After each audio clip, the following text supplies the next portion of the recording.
বাংলাদেশের মন্দের ব্যাপারে যেখানে না আছে, আমরা সব সময় আমাদের নেতা ব্যারিস্টার আন্দালিব রহমান পাটোয়ারির নেতৃত্বে সেক্ষেত্রে আমরা ন্যায়ের জায়গায় স্পষ্টভাবে আছি। আমাদের অবস্থান এর আগেও স্পষ্ট করেছি, আমরা সবসময় বাংলাদেশের ভালোটাকে গুরুত্ব দিই।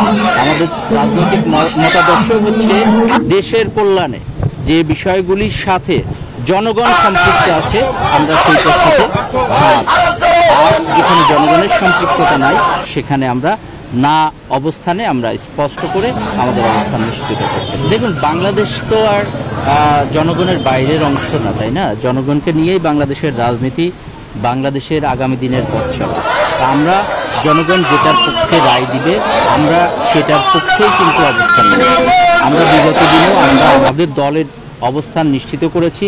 যেমন ফ্যাসিস্ট আওয়ামী লীগ যে সময় ছিল আপনারা দেখেছেন, 17 বছরে কিন্তু আমরা আমাদের দেশের জনগণের চাওয়ার ব্যাপারে, পাওয়ার ব্যাপারে, আকাঙ্ক্ষার ব্যাপারে আমরা আমাদের নেতার নেতৃত্বে স্পষ্ট করে সবসময় বলেছি এবং এখনও বলছি, ভবিষ্যতেও বলবো যে জনগণের পক্ষে বাংলাদেশ প্রশ্নে ব্যারিস্টার আন্দালিব রহমান পাটোয়ারির নেতৃত্বে আমরা আপোষহীন এবং এখানে আমরা কোনো কম্প্রোমাইজ করব না। বাংলাদেশের মঙ্গল হয় যে ক্ষেত্রে আমরা সেটার সাথে এবং সেটার সাথেই আমরা।